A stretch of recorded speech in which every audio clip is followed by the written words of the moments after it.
E aí, galerinha do 7º ano, aqui é a professora Gisele e vamos dar início às aulas online de ciências. Estamos muito modernos. Eu parei no módulo 4 da apostila, então nós vamos dar continuidade a partir do módulo 5, ok? Então, bora lá. Bom, o tema do módulo 5, evolução é transformação. E, para iniciar, nós estamos observando aqui no slide a grande variedade de seres vivos que existe no planeta.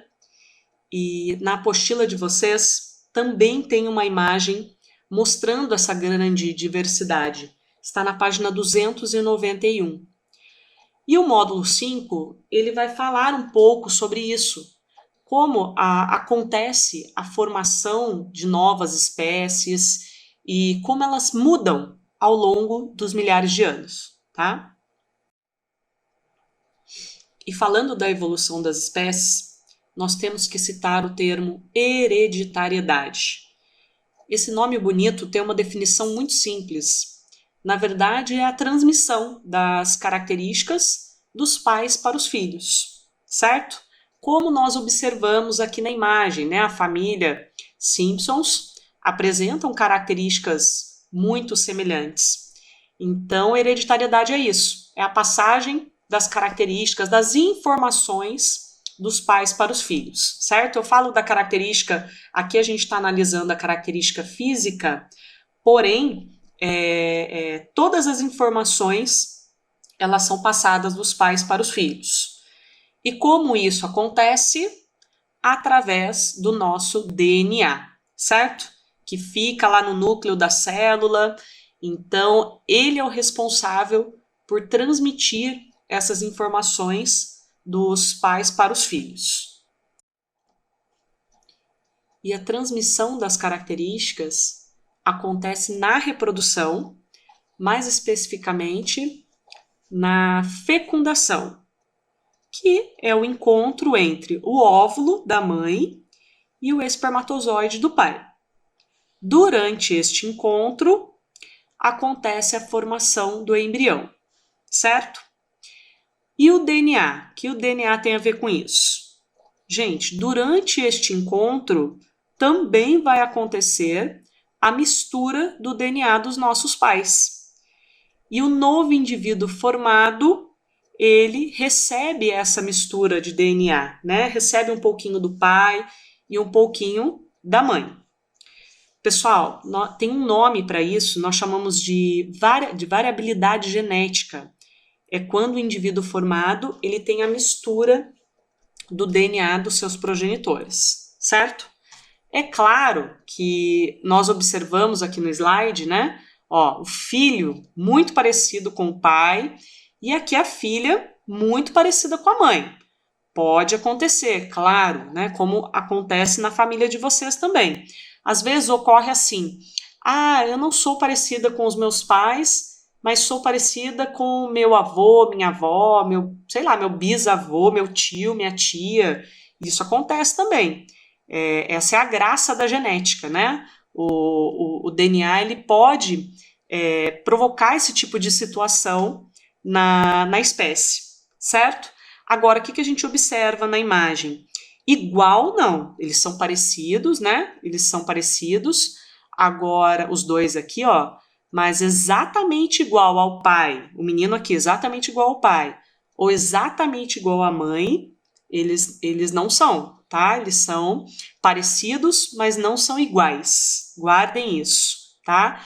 E essa variabilidade genética que eu estou citando para vocês é muito importante quando nós falamos de evolução. Tem um exercício na página 292 sobre hereditariedade.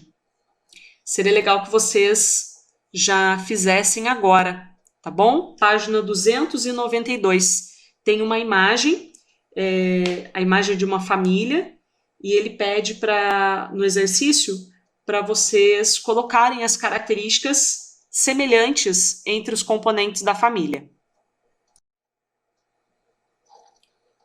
existem duas teorias principais que explicam a diversidade dos seres vivos, o surgimento dos seres vivos no planeta, que é algo muito polêmico, né? Ninguém tem certeza de como realmente aconteceu. Mas existem duas teorias que tentam explicar o surgimento e a diversidade de seres vivos. A primeira é a teoria criacionista ou criacionismo, né? O que o criacionismo diz? Que todas as espécies que existem no planeta, elas foram criadas por Deus, tá? Outra coisa também que eles colocam é que essas espécies, elas não podem sofrer modificações. É o que eles chamam de fixismo. A outra teoria, que explica também o surgimento, a diversidade de seres vivos, é o transformismo. Gente, já no transformismo, eles falam que os primeiros seres vivos, né, que começaram aí a aparecer no planeta Terra, eram mais simples, né, moléculas orgânicas, inclusive, e foram sofrendo modificações ao longo de milhões de anos, originando novas espécies. Essa aqui, gente, é a teoria transformista ou evolucionista, certo?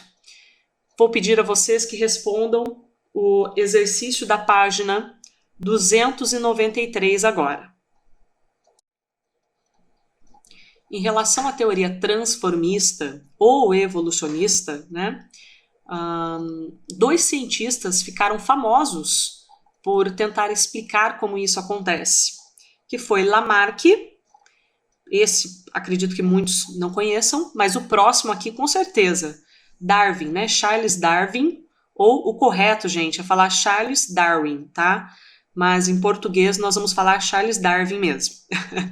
Os dois ficaram famosos por tentar explicar a teoria evolucionista, né?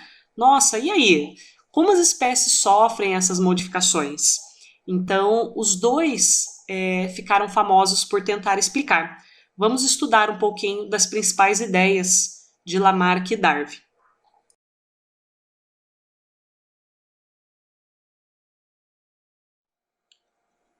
Então, vamos lá.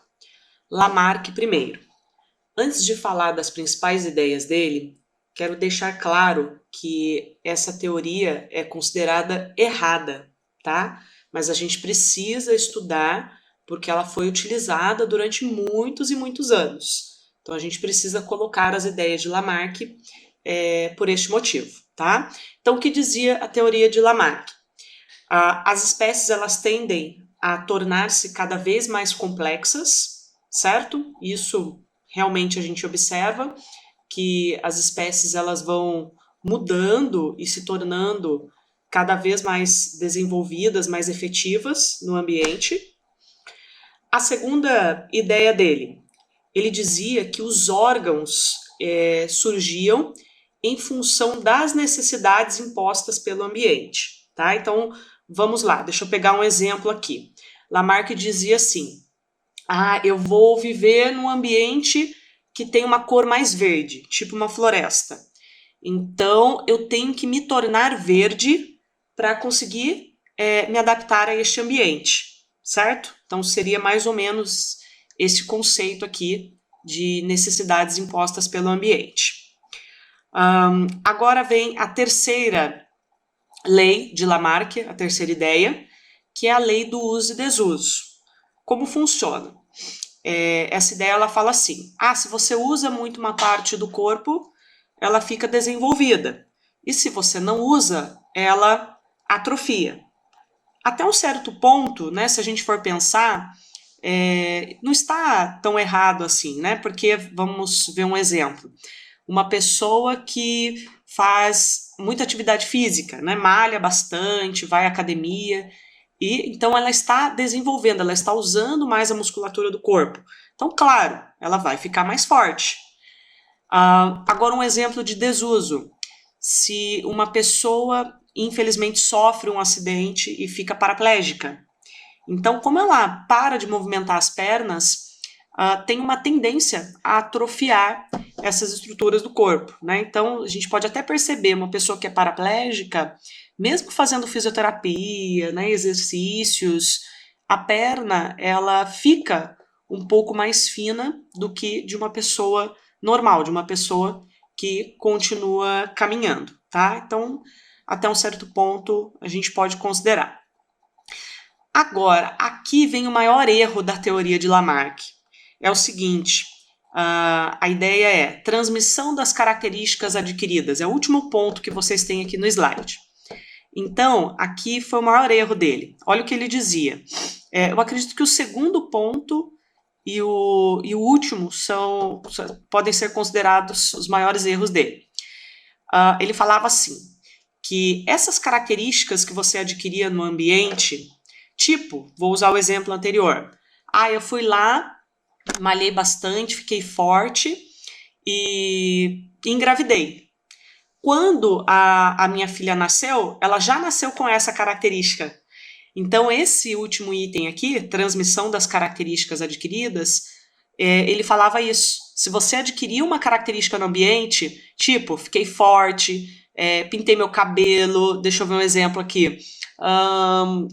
Já sei, tomei bastante sol, fiquei lá no sol e tô bronzeada. Essas características adquiridas no ambiente eram passadas para os descendentes, tá? Então, eu acredito que o maior erro da teoria dele é esse aqui, né? Como eu disse, esse último e o segundo também. O segundo item a gente também pode considerar, tá? Vamos ver agora alguns exemplos da explicação de Lamarck, de acordo com as ideias dele, tá? Sobre o surgimento ou desaparecimento de estruturas em alguns animais, certo?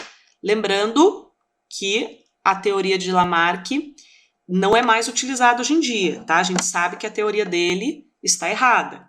Porém, é necessário que vocês conheçam, saibam como ele explicava na época, né? Como acontecia a evolução dos seres vivos. Então vamos lá. Aqui na primeira imagem está falando assim, ó. A necessidade de se proteger no ambiente faria com que bois e vacas desenvolvessem chifres. Então ele disse o seguinte, que os bois eles desenvolveram chifres porque no ambiente onde eles viviam houve essa necessidade, tá? Aqui entra a tal da lei do uso e desuso, né? Então foi necessário desenvolver essa estrutura para que eles pudessem se defender no ambiente. Bom, agora olha o da cobra. As cobras em seu caminho evolutivo podem ter tido pernas, e realmente, viu? Através de fósseis, nós sabemos que esses animais apresentavam. Não pernas, né? As patinhas lá. Devido à falta de uso, esses membros teriam atrofiado até desaparecer. Então aqui já entra a ideia do desuso, certo? Então assim ele explicava como apareciam ou desapareciam estruturas. Então, segundo ele, a cobra, como ela não usava as patas, essa estrutura acabou desaparecendo, tá? E aí entra a outra ideia dele que nós vamos ver no próximo slide. E aqui nós vamos ver a outra ideia de Lamarck, que é a transmissão das características adquiridas. Então, o que Lamarck dizia? Que todas as características adquiridas no ambiente, então vamos ver aqui, ó, do slide anterior, o boi que desenvolveu o chifre para se defender, a cobra que perdeu as patas, né, porque ela se locomovia melhor sem as patas. E aqui nessa imagem nós temos um fisiculturista, né, que malhou bastante ali ao longo da vida. Então, de acordo com o Lamarck, todas essas características adquiridas eram passadas dos pais para os filhos, certo? Mas o que nós sabemos hoje em dia, gente, que isso não é possível. No começo do slide, no começo das apresentações, eu já tinha comentado com vocês, né, que as características, elas são passadas, sim, dos pais para os filhos, mas elas precisam estar no DNA, elas precisam estar no nosso material genético, tá bom? As duas principais ideias, se a gente for colocar aqui, de Lamarck, é a lei do uso e desuso e a transmissão das características adquiridas, ok? Aqui mais um exemplo para vocês conseguirem entender melhor a teoria de Lamarck, né, e verificar como ela está errada. Aqui está mostrando um cachorro que antes, infelizmente, eles tinham o costume de cortar o rabo do animal. Hoje em dia, graças a Deus, eles não fazem mais isso, tá? Mas antigamente era comum, infelizmente. Então, vamos lá. Se a teoria de Lamarck estivesse correta, né, esses animais com o rabo cortado, ao reproduzir, né, ao gerarem descendentes, os descendentes deveriam nascer também com o rabo cortado. E não é assim que acontece. Se este animal aqui for cruzar, né, e nascerem filhotes deste cruzamento, os filhotes vão nascer com o rabo normal, tá? Então, aqui a gente observa o principal erro da teoria de Lamarck. Na página 296, vocês têm uma atividade que ela fala assim, ó, as toupeiras têm olhos extremamente pequenos e são praticamente cegas. Elas vivem em tocas e túneis debaixo da terra durante quase toda a vida. Como Lamarck explicaria os olhos pequenos das toupeiras? Então, para responder essa pergunta, vocês vão ter que utilizar as ideias de Lamarck. Então, vou dar uma dica para vocês, ó. Lembra que Lamarck falava da lei do uso e desuso, né? Se você não precisasse usar uma parte do corpo, ela iria atrofiar, e a transmissão das características adquiridas. Então, se você adquirir uma característica, era passado para o descendente, tá? É uma dica para vocês responderem a questão da página 296. Agora nós vamos ver a segunda teoria para explicar a evolução das espécies, tá?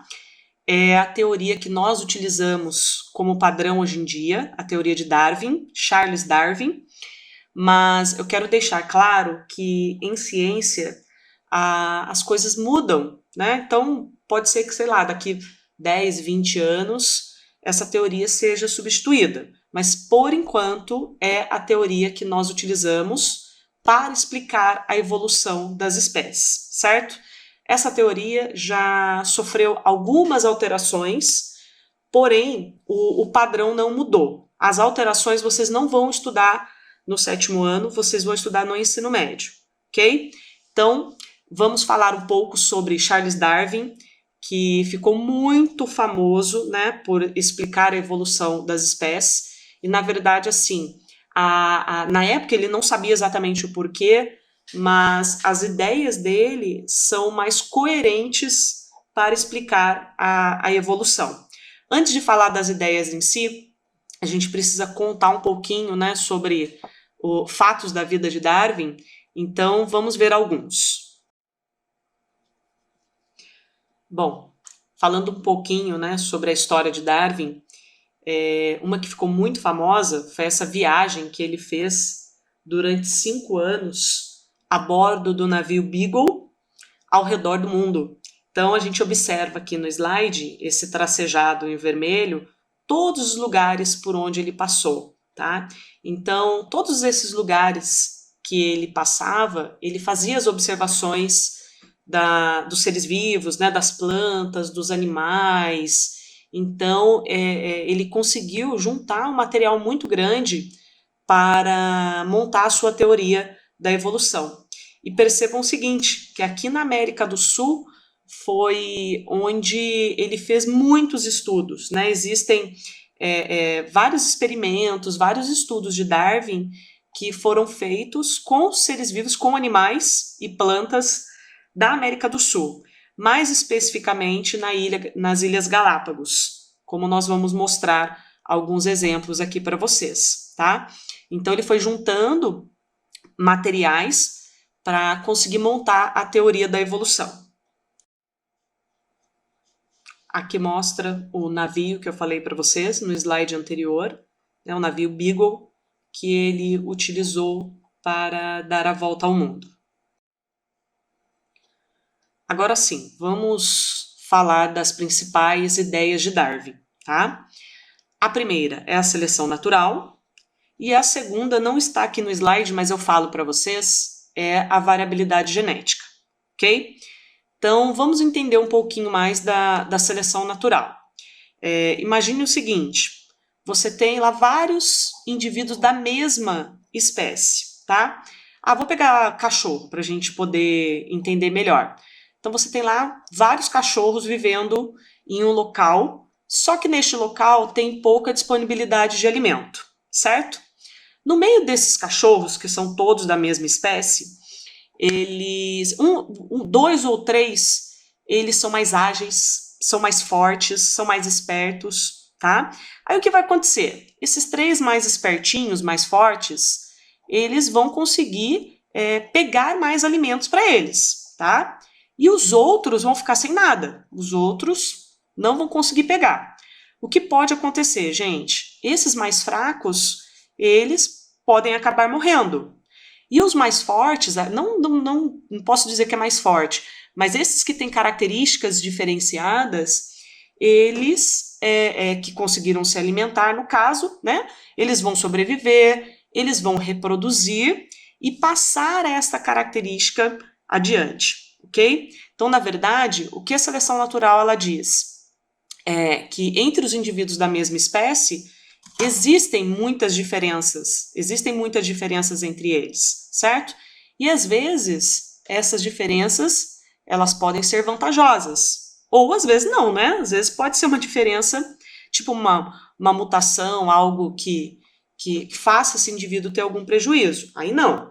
Mas se essa diferença ela for vantajosa, ou seja, ele já carrega aquilo no DNA dele, ele vai ter mais vantagens e aí sim vai passar a característica adiante, tá? Eu já aproveito e falo da segunda ideia de Darwin, que é a variabilidade genética. Exatamente isso que eu falei, né? Entre os indivíduos da mesma espécie, existem as diferenças entre eles. Nós não somos exatamente iguais, né? Se pega nós lá na sala de aula, né? Eu e vocês lá na sala.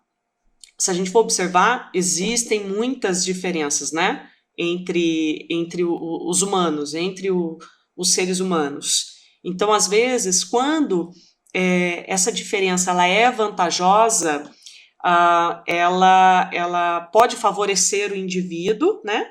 E isso faz com que ele se torne mais apto no ambiente. E aqui nós temos um exemplo de seleção natural. É o caso do camaleão. O camaleão, como ele consegue se camuflar no ambiente, olha que esse está bem escondidinho aqui, hein? Como ele consegue se camuflar no ambiente, ele tem mais vantagens, né? Por dois motivos. Ele vai conseguir se esconder dos predadores e ele vai conseguir também se aproximar com mais facilidade das suas presas, porque elas não vão enxergá-lo, né? E assim ele vai conseguir se alimentar melhor. Ou seja, uma característica que ele já nasceu com ela, está no DNA dele, o ajuda a se adaptar melhor ao ambiente.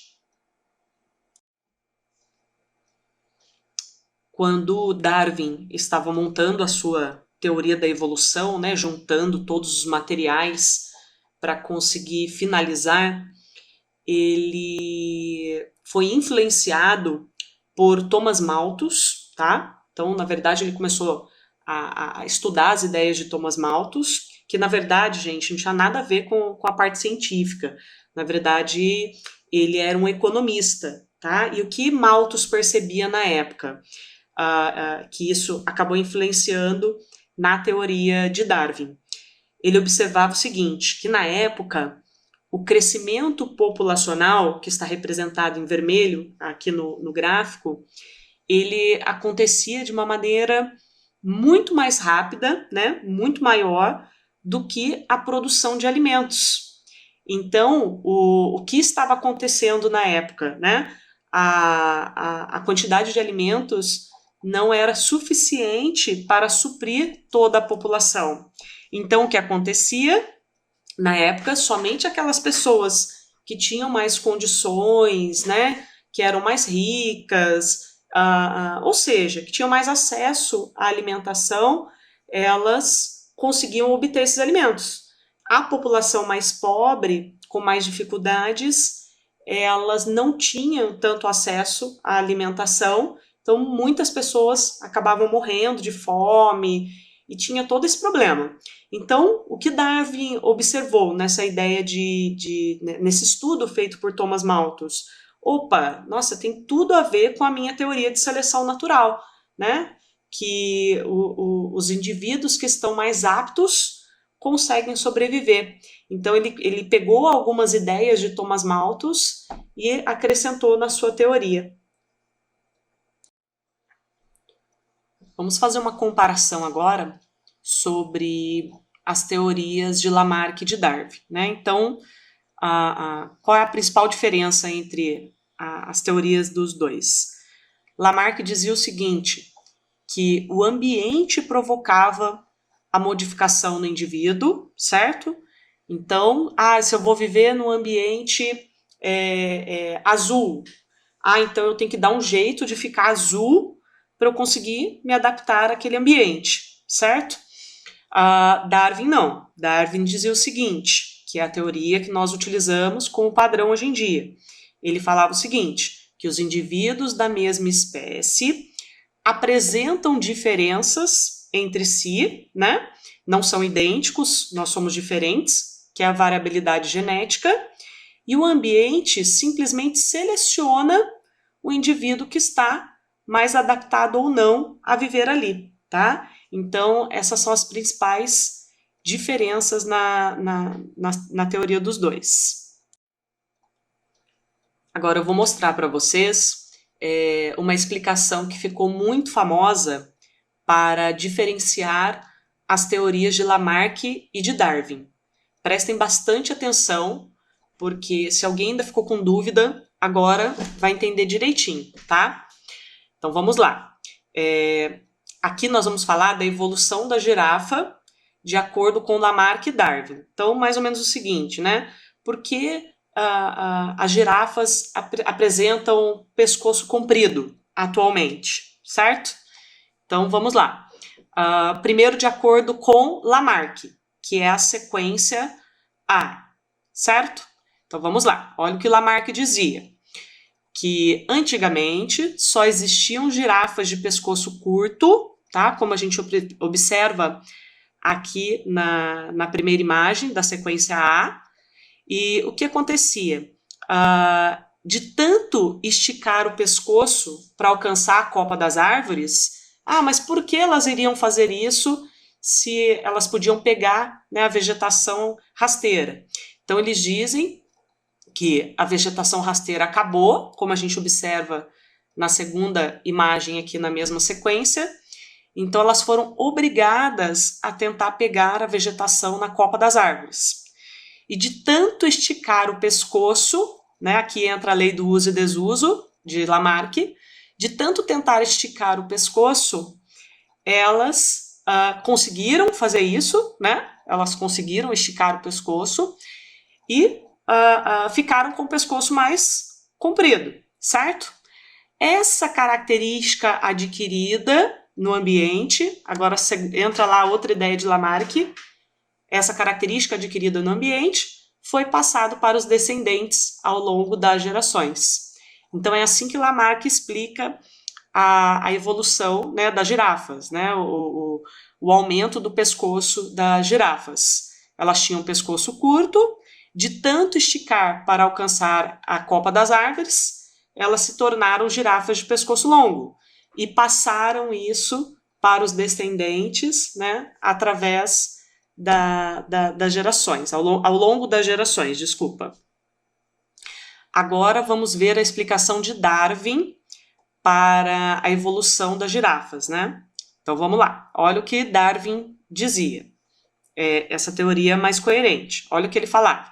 Que existiam girafas de pescoço curto e girafas de pescoço longo, só esqueci de mencionar que é a sequência da imagem B, tá bom? Então vamos acompanhar aqui, ó. Então existiam girafas de pescoço curto e girafas de pescoço longo, variabilidade genética, certo? E devido à falta de vegetação rasteira, as girafas de pescoço longo, elas tinham mais vantagens. Aí olha o que aconteceu com a girafinha de pescoço curto. Judiação, né? Morreu aqui, ó. É a girafa do meio. Então, as girafas de pescoço longo, tendo mais vantagens, se alimentavam melhor, reproduziam e, naturalmente, passavam essa característica adiante. E as girafinhas de pescoço mais curto acabaram morrendo, né? Por isso que elas desapareceram e ficaram apenas as girafas de pescoço longo, tá? Uma outra coisa importante de colocar, que eu esqueci de mencionar nos slides anteriores, é que Darwin, ele utilizava bastante a observação dos fósseis, tá? Para explicar a evolução. Então, ele analisava os fósseis para verificar essas mudanças ao longo das gerações, ok? E para finalizar as teorias evolucionistas, aqui nós temos uma tabela, né, comparando as principais ideias de cada teoria, certo? Lembrando que a teoria de Darwin é a que nós utilizamos como padrão hoje em dia. Gente, respondam, por favor, o exercício da página 301.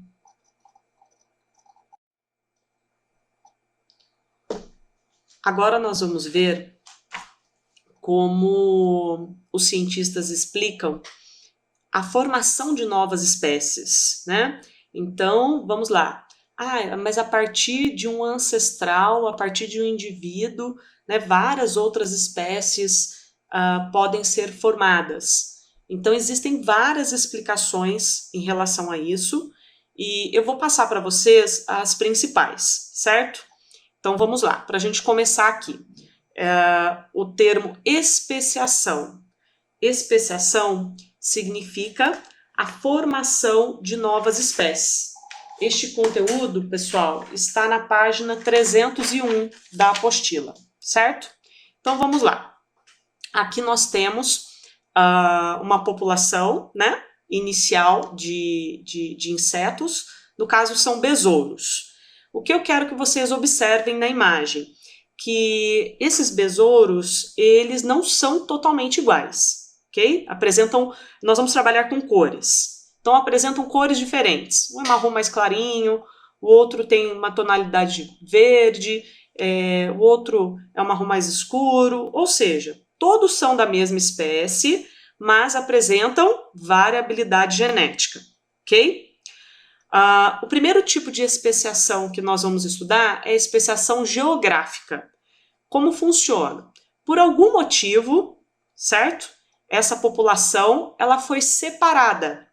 Então, aqui colocaram, né, uma situação, digamos que essa população ela foi separada por um rio. Então, aconteceu ali alguma mudança, né? E isso acontece, não está totalmente errado. Algum alagamento que aconteceu nessa região, e essa população ela foi separada em duas partes, certo? Uma parte foi para a região inferior e a outra foi para a região superior. Ok. Ao longo de vários e vários anos, muitos e muitos anos, olha o que começou a acontecer.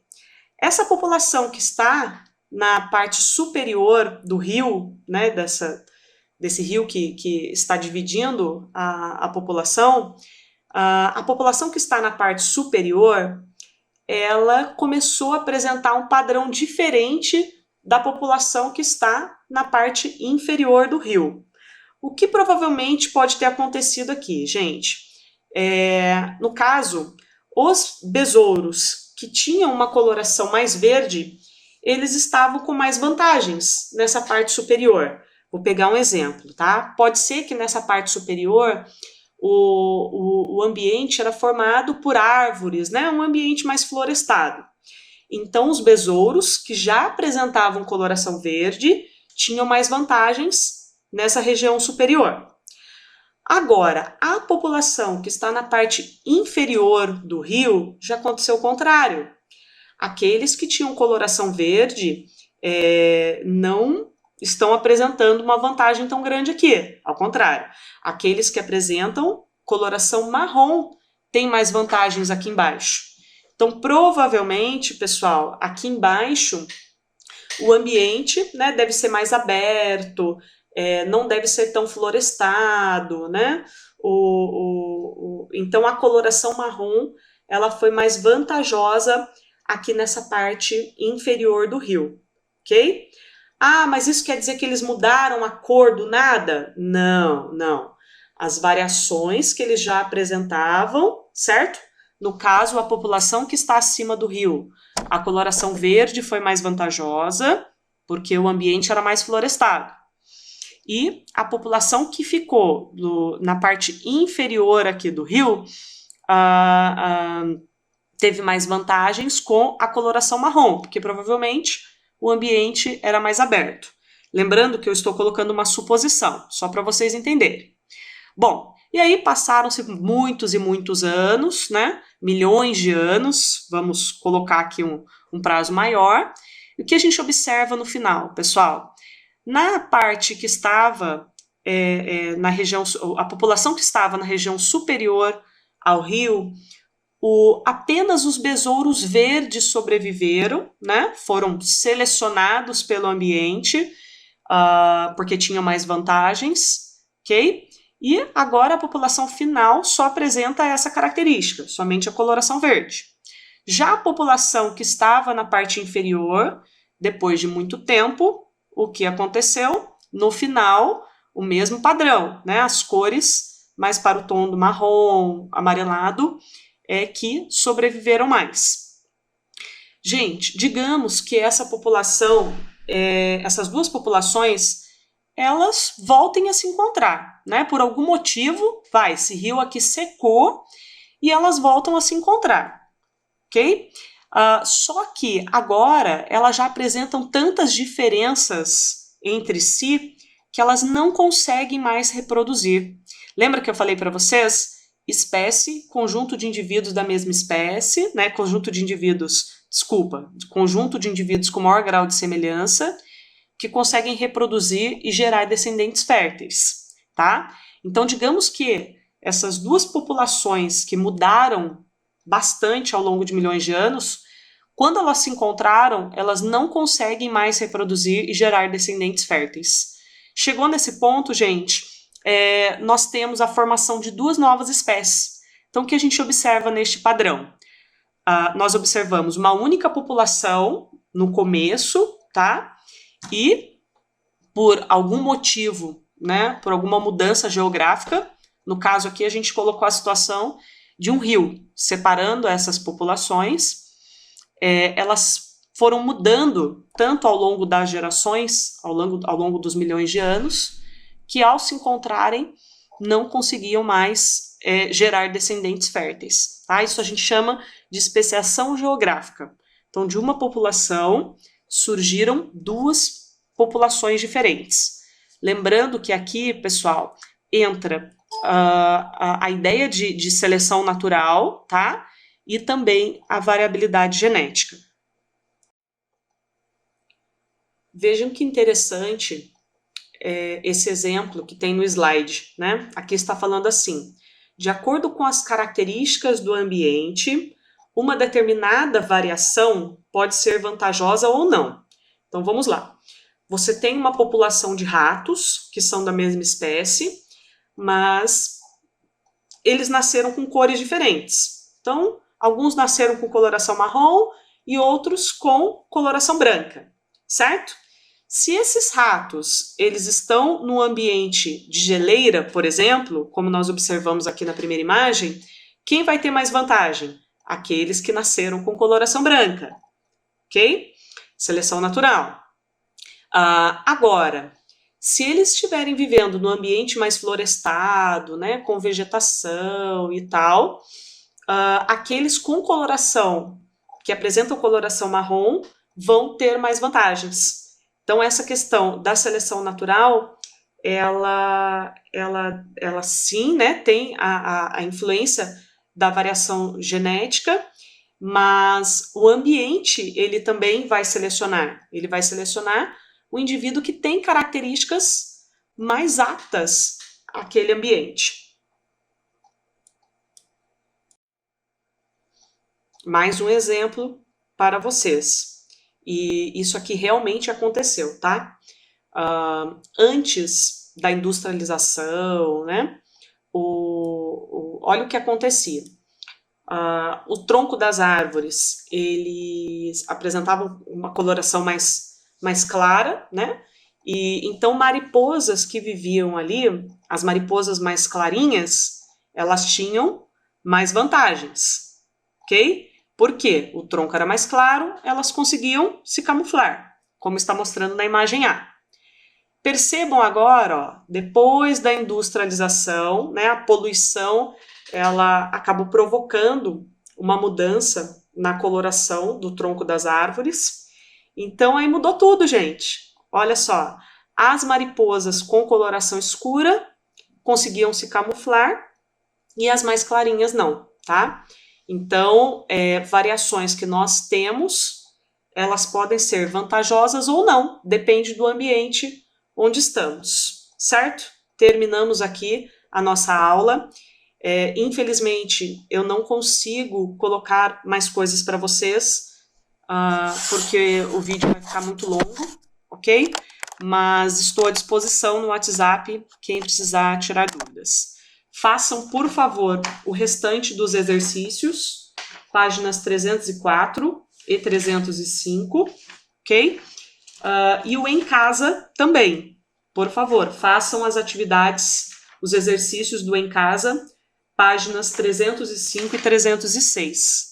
Quando retornarmos da quarentena, eu vou olhar todos os exercícios. Muito obrigada, beijos!